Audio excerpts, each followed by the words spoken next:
Are these winds of change or a diplomat, Shashi Tharoor, praising India's foreign policy and a stance on Ukraine? Well, in February 2022, Shashi Tharoor was one of the few parliamentarians to criticize India's position on the Russia-Ukraine war. He wanted India to condemn Russia's aggression, but India maintained a neutral stance with a message that this is not an era of war. 3 years later, the Congress MP has no qualms in admitting that he's still wiping egg off his face. He's graciously accepted that Modi's policy has meant that India has a Prime Minister who can hug both the President of Ukraine and the President of Russia just 2 weeks apart. And we accepted to in both the places. Not just that, he's even said that India is in a position where the country can make a difference to a lasting peace if it was so required in ways that very few countries would be able to.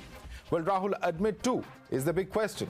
But BJP netas are happily welcoming this candid confession by Mr. Tharoor.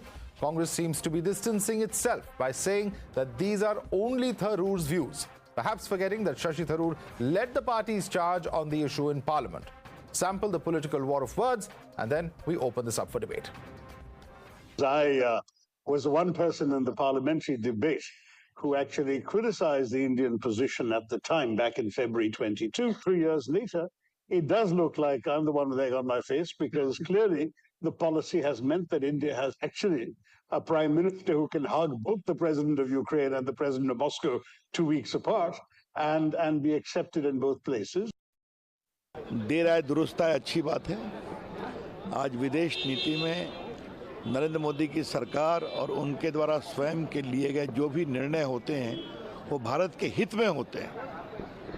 जैसे शशि थरूर ने स्वीकारा है वैसे ही Congress party के बाकी नेता स्वीकारेंगे तो अच्छी बात है।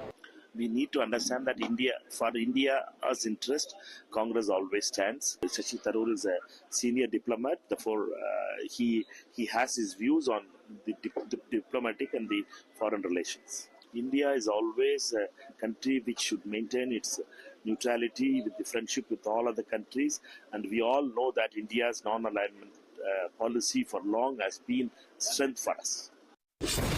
You're watching the News Hour at 10, debate number 3 on Times Now, Super Prime Time.